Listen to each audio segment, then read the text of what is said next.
ప్రియమైన వాళ్ళారా, ప్రభు అయిన యేసుక్రీస్తు నామములో అందరికీ వందనాలండి. మరి ఈ దినము కూడా మనము బైబిల్ వాక్య ధ్యానం కొరకై మరి యెషయా గ్రంథము 3వ అధ్యాయంలో నుంచి ఒక వచనం చదువుకుందాము. యెషయా గ్రంథము 3వ అధ్యాయము 10వ వచనం అండి.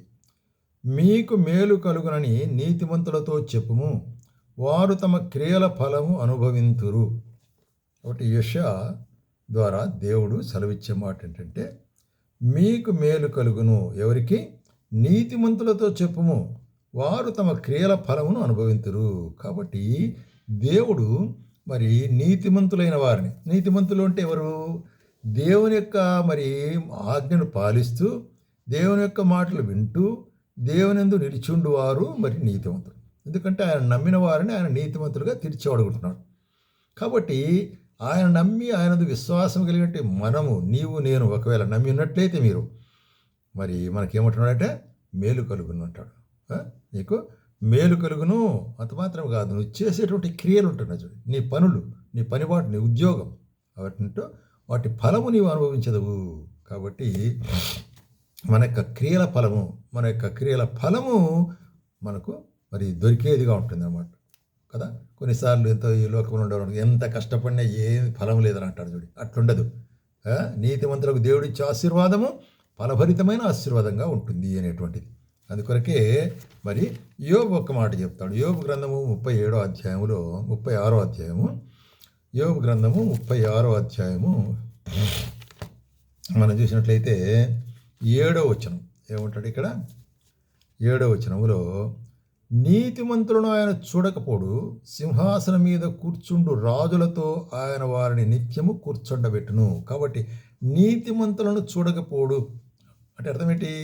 మరి దేవుడు నన్ను చూడలేదు, నేను ఎంత మరి ప్రయాసపడుతున్నాను, ఎంత కష్టపడుతున్నాను, ఎంత ప్రార్థన చేస్తున్నానటువంటి మరి విచారం అక్కర్లేదు. ఎందుకంటే దేవుడు తన పిల్లలను, తన బిడ్డలను మరి నీతిమంతులుగా తీర్చి వారిని చూచేవాడుకుంటున్నాడు.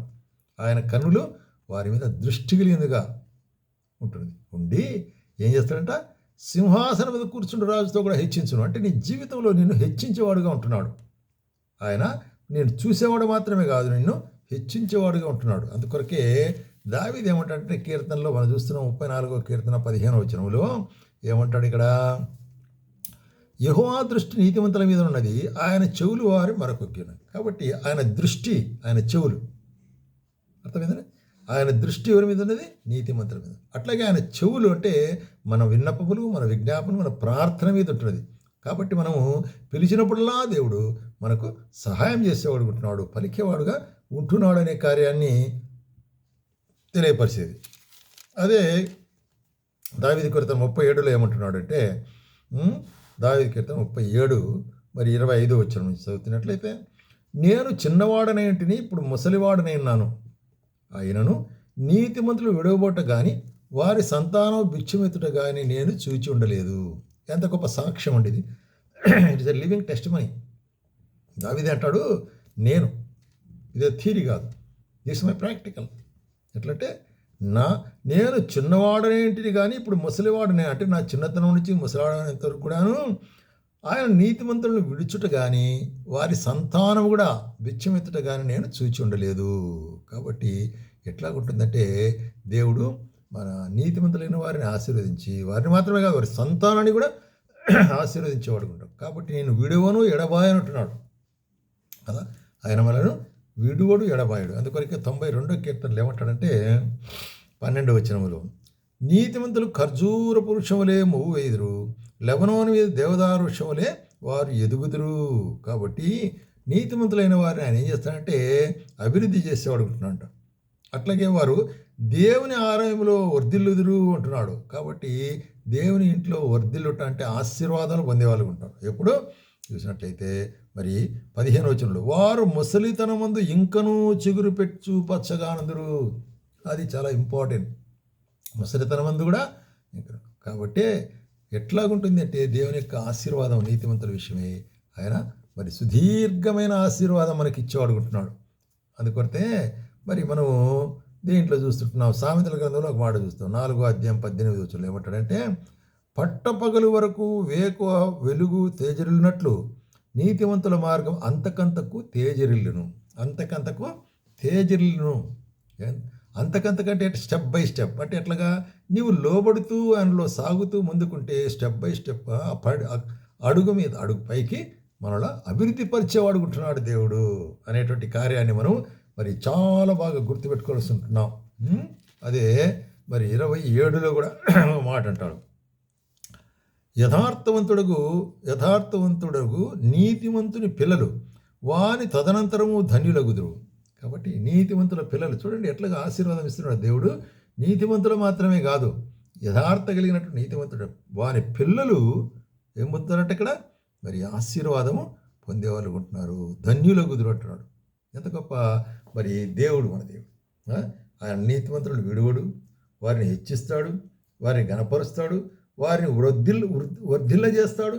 అదే సమయంలో ఆయన మరి ఏం చేస్తున్నాడు అక్కడ గమనించినట్లయితే వారి సంతానమును కూడా ఆయన ఆశీర్వదించేవాడు ఉంటున్నాడు.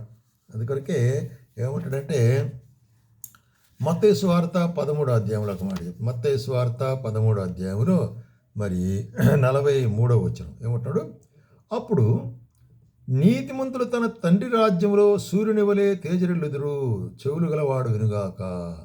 తన తండ్రి రాజ్యాన్ని గురించి చెప్తున్నాడు. ఇప్పుడు ఈ లోకంలో వర్ధిల్లేది, ఆశీర్వదించబడేది పిల్లలు ఆశీర్వదించబడేది మాత్రమే కాదు, కానీ పరలోక రాజ్యములో, తండ్రి రాజ్యములో, నిత్య రాజ్యములో మరి ఏమిటాడంట, సూర్యుని వలె తేజరిల్లుదురు. కాబట్టి they will shine along with him. ఆయనతో కూడా మరి తేజరిల్లే వారు ఉంటున్నాడు. కాబట్టి ఎంత గొప్ప ఆశీర్వాదం అండి. ఆయనందు మనము నీతివంతులుగా తీర్చినట్టు ఆయన మనలను స్టెప్ బై స్టెప్ అభివృద్ధి చేస్తూ మరి ఆఖరికి ఆ నిత్యత్వంలో మనల్ని తీసుకుని వెళ్ళి ఆయన కొంత వెలుగు ప్రకాశించేవారముగా. అందుకొరకే దానియేలు ఒక మాట అంటాడు. దానియేలు గ్రంథంలో చూస్తే 12వ అధ్యాయం 3వ వచనంలో, బుద్ధిమంతులైతే ఆకాశమండలంలోని జ్యోతుల పోలిన వారై ప్రకాశించదురు, నీతి మార్గమును అనుసరించి నడుచుకున్నట్లు ఎవరు అనేకులను తిప్పుదురు, వారు నక్షత్రముల వలె నిరంతరము ప్రకాశించదురు. ఇది ఇంకా మరి శ్రేష్టమైన మరి వాగ్దానం, ప్రవచనం. మరి నక్షత్రం వలె కదా, ఇక్కడ జ్యోతులు పోలి ప్రకాశించదురు, నీతిమంతుల మార్గం అనుసరించి నడుచుకున్నట్లు అనేకులు ఎవరు తిప్పుదురు అంటే మరి చీకటిలో నుంచి వెలుగులోని తిప్పుట, నాశనంలో నుంచి ఆశీర్వాదకరం నిత్య జీవంలోని తిప్పుట అనేటువంటిది. మరి దీనికి ఏ సాదృశ్యం ఏంటంటే ఎవరైతే మరి ఆ యొక్క యేసు ప్రభువుని గురించి చెప్తాడో, ఆ రక్షణ గురించి చెప్తాడో, ఆ రక్షణ ద్వారా వారు ఏమవుతున్నారు, చీకటిలో ఉండి ఆశ్చర్యకరమైన వెలుగులోనికి వస్తుంటారు. ఆ విధంగా తిప్పిన వారు పరలోకంలో అక్కడ ప్రకాశించే చుక్కల్లో ఇదొక అంటే వారు జ్యోతుల వలె ప్రకాశిస్తారంట. కాబట్టి అటువంటి గొప్ప మహిమ మనం పొందనంటున్నాం. ప్రియమైన సోదర సోదరి, నీవు చేసే పరిచర్యలో అనేకులు మరి తిప్పవలసిన నాశనం నుంచి నిత్య జీవానికి మనం మార్చాలి దేవుని వాక్యం ద్వారా. కాబట్టి అటువంటి నీతిమంతులకు దేవుడిచ్చే కార్యం ఏంటంటే వారిని ఆశీర్వదించేవాడుగా ఉంటున్నాడు అనే కార్యం. కాబట్టి ఏమంటాడు, రైట్, మీకు మేలు కలిగిన నీతిమంతులతో చెప్పుము, వారు తమ క్రియల ఫలమును అనుభవిస్తారు. కాబట్టి దేవుడు మన క్రియల ఫలం అనుభవించేట్టు మనల్ని ఆశీర్వదించునుగా.